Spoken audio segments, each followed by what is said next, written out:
tonga soa eto Madagasikara ilay nosy lehibe indrindra eto amin'ny faritry ny ranomasimbe indianina. Mampiatrano any Ambatovy, iray amin'ireo orinasa mpitrandraka nikel sy kobalta mahomby indrindra eran-tany. Ny taona 80 tany ho any no nahitana tahirina nikel lehibe tsy lavitra ny Moramanga, toy ny nanomboka ny tantarany Ambatovy. Fampiasam-bola lehibe indrindra teo amin'ny tantaran'i Madagasikara Ambatovy, izay mitentina $20,000 ary isan'ny mpamatsy nikel sy kobalta klasy voalohany kalaza eran-tany. Tsy azo an-tsaina velively hoe ireto tanomena tanteritra amin'ny kamiao vaventy be ireto no lasa fitaovana fampiasa andavanandro isan-karazany izay manamora ny fiainantsika. Ireny fitaovana mahatanty hafanana be sy tsy mety arafesin'ireny dia azo avy amin'ireto metaly ireto. Nanjary singa lehibe ilaina amin'ny fanamboaran'ireo teknôlôjia avo lenta ny nikel sy kobalta noho ny fironan'izao tontolo izao amin'ny angovo maitso. Ampiasaina amin'ny vatoaratry ny fiara mandeha amin'ny herinaratra sy ny angovo hazavaozana toy ny masoandro sy ny rivotra izy ireo.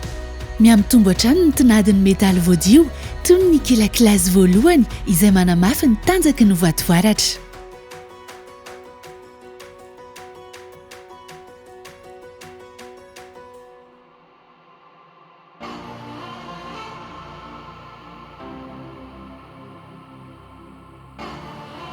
Tsy lavitry ny tanànan'ny Moramanga no misy ny Toerampitrandrahana Ambatovy, sahabo 20 kilometatra atsinanana Antananarivo, renivohitr'i Madagasikara. Tanomenanjaton'ny taona isan'andro no trandrahana sy taterina ary avadika ho fotaka akora ao amin'ny Ozinina fikarakarana ny akoran-tany ao amin'ny Toerampitrandrahana. Alefa amin'ny Fantsomby mirefy 20 kilometatra avy ao amin'ny Toerampitrandrahana ny fotaka akora, makany amin'ny Ozinina ny Tomasina izay toeram-pamokarana industrialy goavana mirefy 20 hektara. Singa telo lehibe no mandrafitra ny Ozinina fanadiovana famokarana nikel sy kobalta, ny pal, Ozinina fandrendrehana amin'ny asidra. Ao no arendrika ny fotaka akora nalefa tamin'ny Fantsomby mba hangalana ireo vokatra nikel sy kobalta tsy mbola voadio. Ny rafinerie manadio ny akora avy ao amin'ny pal mba ahazoana ny nikel sy kobalta madio manana endrika biriky kely.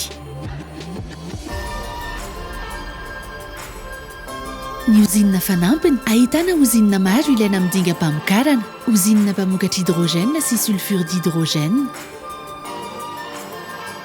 Ozinina mpamokatra sokay, Ozinina mpamokatra azota, Ozinina mpamokatra asidra sulfurika, Ozinina fanadiovan-drano ary ny Ozinina mpamokatra herinaratra 20 megawatt.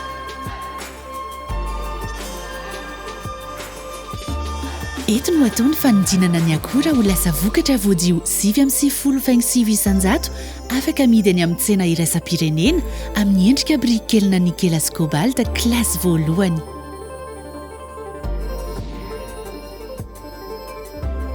Manana toerana manokana ho amin'ny Seranantsambo ny Toamasina Ambatovy andraisana ireo akora fototra nafarana avy any ivelany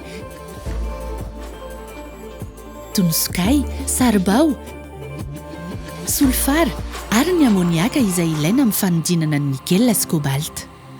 Sahabo 10 kilometatra andrefan'ny Ozinina no misy ny toerana fanadobiana ambina akorana Ambatovy. Namboarina anaraka ny Fenitra iraisam-pirenena entitra indrindra ity toerana ity ary arahany manam-pahaizana naty sy ivelan'ny orinasa maso tsy tapaka.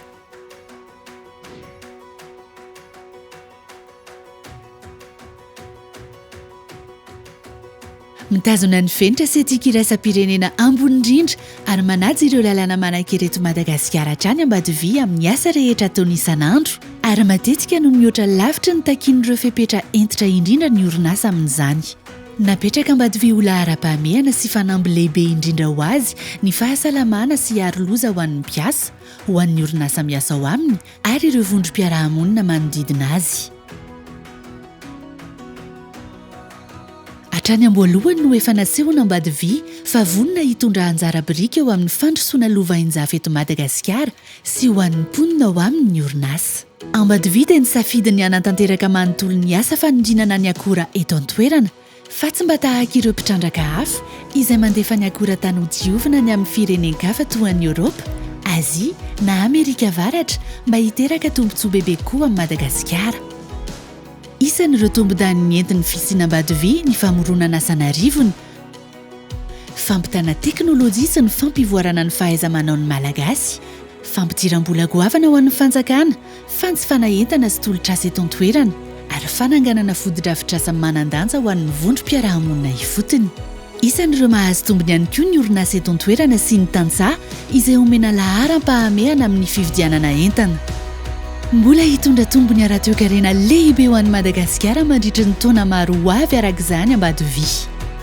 Tamin'ny taona 2024 dia nametraka tahiry ho an'ny tetikasa sôsialy sy fodir-drafitr'asa Ambatovy, izay niarahan'ny asa tamin'ny fanjakana Malagasy hanohanana tetikasa maro ho an'ny vondrom-piarahamonina. Ary isa-taona dia manokana vola maliana ireo fangatahana fanomezana sy fanohanana isan-karazany ny orinasa ary manohana tetikasa maro eo amin'ny sehatra ny fanabeazana sy ny fandrosoana lovain-jafy eny amin'ny faritra iasana.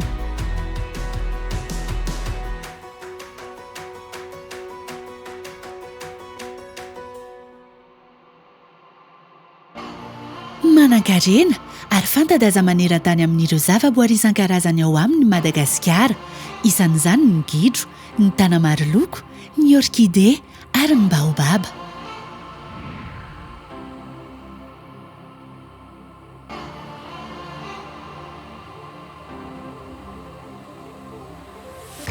Fantatra Ambatovy tanteraka fa ao anatin'izany tontolo iainana miavaka izany no hanatanterahan'ny asany, ka nametraka fandaharan'asa feno mba hitandrovana sy hanatsarana ny harena voajanahary manerana ny faritra iasany ny orinasa.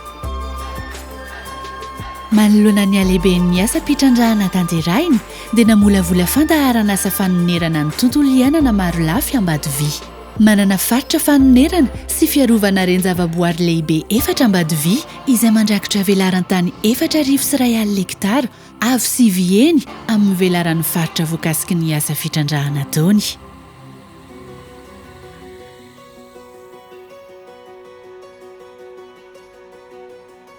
Ny fampiasam-bola maharitra eo amin'ny sehatra ny harena-kibon'ny tany toana Ambatovy dia mamorona asa tsara kalitao sy matianina narivony ho an'ny Malagasy mandritra ny taona maro.